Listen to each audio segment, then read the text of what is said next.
अस्सलाम वालेकुम। आपने पौधे ज़िंदगी में कभी ना कभी तो ज़रूर देखे होंगे, या तो अपने घर में या जब आप वर्जिश करने बाग में जाते हैं तो वहाँ देखे होंगे।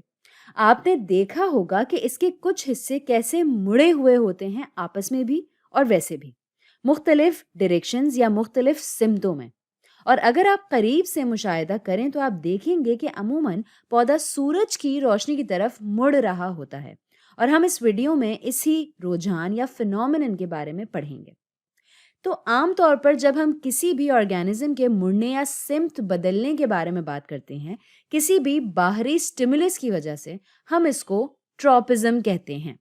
और पौधे के मुड़ने या डायरेक्शन बदलने की सूरत में, चूंकि बाहरी स्टिमुलस रोशनी है, हम इसको कहेंगे फोटोट्रॉपिज्म। और फोटोट्रॉपिज्म एक आम नाम दिया गया है किसी भी ऑर्गेनिज्म की डायरेक्शन बदलने को या मुड़ने को या रोशनी की वजह से किसी मखसूस सिम्त में जाने को। और ये या तो रोशनी की तरफ जा सकता है या रोशनी से दूर भी जा सकता है। अगर आप किसी जंगल को जाकर देखें तो देखेंगे कि दरख्तों में एक छतरी जैसी ओपनिंग होती है या एक तरफ से ये खुली हुई होती है जहां से रोशनी आती है। और आप अमूमन देखेंगे पौधों और दरख्तों को उस जानिब मुड़ते हुए या इस जानिब बढ़ते हुए। और जब वो रोशनी के रुख में बढ़ते हैं, इसको हम कहते हैं पॉजिटिव फोटोट्रॉपिज्म। अगर किसी भी वजह से कोई ऐसा पौधा होता है जो इस आने वाली रोशनी की दूसरी जानिब बढ़ रहा होता है, इसको हम नेगेटिव फोटोट्रॉपिज्म कहेंगे। और ऐसा अमूमन बहुत कम होता है, खास तौर पर पौधे के तने या स्टेम के लिए। लेकिन इसके बारे में हम आगे की वीडियोस में बात करेंगे। लेकिन जो आप अक्सर देखते हैं वो इस तरह की पॉजिटिव फोटोट्रॉपिज्म होती है। तो सवाल ये है कि एक पौधा ऐसा कैसे कर सकता है? क्या चीज़ इसको रोशनी की तरफ बढ़ने पर मजबूर करती है पॉजिटिव फोटोट्रॉपिज्म में? तो यहाँ पे सबसे अहम चीज़ जो है वो है एक मॉलिक्यूल जिसे ऑक्सिन कहते हैं। और ऑक्सिन एक फाइटो हार्मोन है। फाइटो हार्मोन ये एक बहुत ही खूबसूरत सा नाम है एक मॉलिक्यूल का, जो कि एक पौधे के बढ़ने में बहुत अहम किरदार निभाता है। मैं इस पौधे में थोड़ा सा जूम इन करती हूँ, इसको थोड़ा सा करीब से देखते हैं। और साफ साफ बताती चलूँ, हम जानते हैं कि ऑक्सिन क्या काम करता है, लेकिन वो सारे मैकेनिज्म्स जिसकी वजह से ऑक्सिन का तकसीम होना बदलता है या वो किस तरह से एक्टिवेट या डीएक्टिवेट होता है, यानी कि हरकत में आता है या फिर हरकत किए बगैर रहता है, ये पूरी तरह से नहीं समझ सकेंगे क्योंकि इस पर आज भी तहकीक जारी है। तो हम जो जानते हैं वो ये कि कह लें कि रोशनी इस तरफ से आ रही है। अब कुछ मुख्तलिफ वजूहात की बिना पर एक्टिव ऑक्सिन की इस जानिब कॉन्सेंट्रेशन यानी कि तादाद बढ़ती है, पौधे की इस साइड में जो रोशनी से दूर है।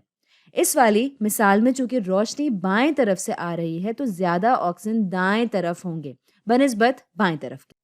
और जो ऑक्सिन इस स्टेम के दाएं जानिब मौजूद होता है वो मजबूर कर देता है यहाँ पे मौजूद सेल्स को लंबा करने में।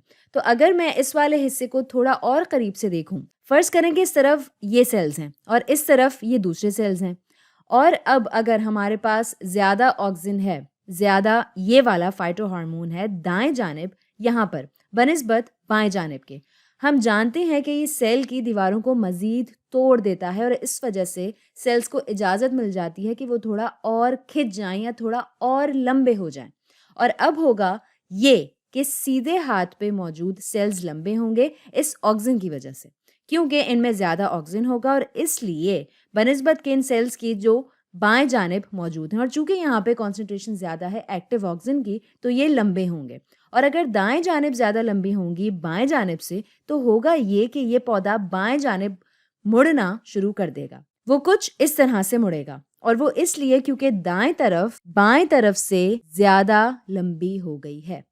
तो ऑक्सिन के बारे में हम ये सब जानते हैं। ये एक फाइटो हार्मोन है और जब ये एक्टिव होता है या इसकी तादाद ज़्यादा होती है या कॉन्सेंट्रेशन ज़्यादा होती है, तो वहाँ पे मौजूद सेल्स लंबे हो जाएंगे, जिसकी वजह से पौधे इस तरह से मुड़ जाते हैं। अब वो चीज़ें जिन पर अभी भी तहकीक की जा रही है वो ये कि किस वजह से दाएं जानिब ऑक्सिन की तादाद बढ़ी थी और वो सारे मैकेनिज्म जिसकी वजह से ऑक्सिन ऐसा करता है। हम ये जानते हैं कि ये ज़्यादा एसिडिक एनवायरनमेंट या माहौल पैदा कर देता है जो मदद करता है सेल की दीवारों को तोड़ने में। लेकिन दाएं जानिब तादाद ज़्यादा कैसे होती है? तो अब तक जितने पौधों पर रिसर्च या तहकीक हुई है, اصل میں وہ نیلی روشنی ہوتی ہے جو اس سینسٹیوٹی کو پیدا کرتی ہے، اس حساسیت کو پیدا کرتی ہے۔ حالانکہ میں نے یہاں پر پیلی روشنی بنائی ہے، یہ اصل میں نیلی روشنی ہوتی ہے۔ یہ لال روشنی بھی ہو سکتی ہے۔ روشنی کی دوسری فریکوینسیز بھی ہوتی ہیں اور کئی مختلف تھیوریز کی بنا پر یہ پتہ لگایا کہ جب روشنی پودے کے ایک طرف ہوتی ہے، ایک پاسبلٹی یہ ہے کہ اس وجہ سے آکسیجن جو ہیں وہ مائیگریٹ کر جاتے ہیں یہاں سے، یعنی کہ ہجرت کرنا شروع کر دیتے ہیں یا یہاں سے جانا شروع کر دیتے ہیں اس طرف جہاں روشنی زیادہ ہے، اس طرف سے دوسری طرف چلے جاتے ہیں جہاں روشنی کم ہے۔ ایک اور پاسبلٹی یہ ہے کہ اگر آکسیجن نیچے کی طرف مائیگریٹ کر رہا ہے اسٹیم کے اوپری حصے سے، تو یہ اس طرف زیادہ مائیگریٹ کرے گا جہاں پہ روشنی کم ہے بنسبت اس طرف کے جہاں روشنی زیادہ ہے۔ اور ایک پاسبلٹی یہ بھی ہے کہ کسی طرح آنے والی روشنی بائیں طرف موجود آکسیجن کو ڈی ایکٹیویٹ کر دیتی ہے یا پھر شاید کم آکسیجن بناتی ہے بائیں طرف، کیونکہ روشنی یہاں زیادہ ہے۔ تو یہ ساری پاسبلٹیز ہیں، یہ ساری ممکنہ باتیں ہیں جو ہو سکتی ہیں۔